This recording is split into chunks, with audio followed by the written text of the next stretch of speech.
मैं केवल एक बात कहना चाहता हूं कि अगर संभल के बारे में हम जब बात करते हैं महोदय, एक लंबा सिलसिला है इस संभल का, और अगर मैं संभल की जब चर्चा करता हूं तो संभल में कैसे माहौल खराब किया गया वहां पे। ये संभल में दंगों का जो इतिहास है 1947 से ही प्रारंभ होता है। 1947 में एक मौत होती है, 1948 में 6 लोग मारे जाते हैं, 1958 में भी दंगा होता है, 1962 में भी दंगा होता है, 1976 में भी 5 लोगों की मौत वहां पर हुई थी, और 1978 में 184 हिंदुओं को सामूहिक रूप से जला दिया गया था। 184 हिंदुओं को हत्या हुई थी, हिंदुओं की हत्या हुई थी और जलाया भी गया था, और 184 हिंदू मारे गए थे वहां। 184। मैं वही तो कह रहा हूं ना, आप उस सच को स्वीकार नहीं करेंगे, आप उस सच्चाई को स्वीकार नहीं करेंगे, और लगातार कई महीनों तक वहां कर्फ्यू था। 1980 में फिर दंगा हुआ था,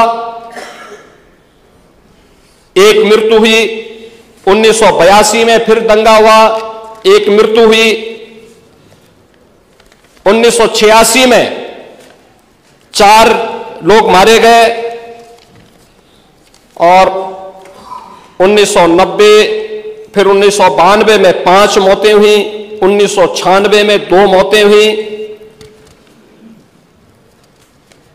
ये लगातार इस सिलसिला चलता रहा 1947 से लेकर के अब तक। 209 हिंदुओं की निर्मम हत्या वहां हुई है संभल के अंदर, 209 हिंदुओं की, और एक भी बार किसी ने उन निर्दोष हिंदुओं के लिए कभी 2 शब्द नहीं कहे, उनके प्रति, उन परिवारों के प्रति संवेदना के शब्द नहीं कहे।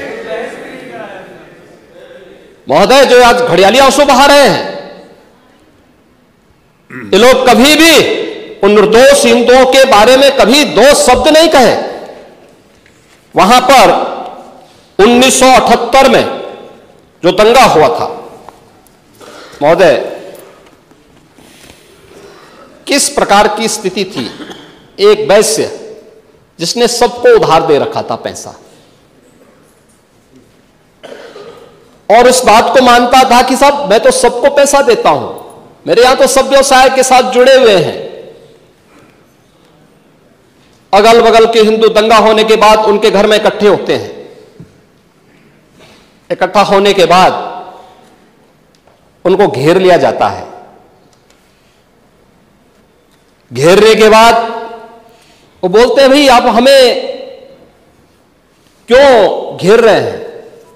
कहा जाता है, नहीं, क्योंकि तुम इन हाथों से पैसा मांगोगे, इसलिए उनके हाथ काटे जाते हैं, फिर उनके पैर काटे जाते हैं, और फिर उनका गला रेंत करके हत्या होती है। ये लोग सौहार्द की बात करते हैं, शर्म नहीं आती इन लोगों को सौहार्द के बारे में चर्चा करने की।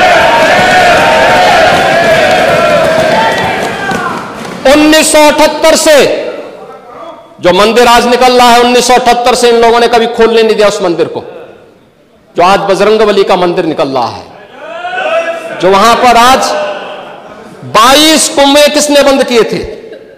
इन 22 कुओं को भी वहां पे बंद किया गया, और वहां का माहौल इतना तनावपूर्ण किसने बनाया था। ये पत्थरबाज कौन थे।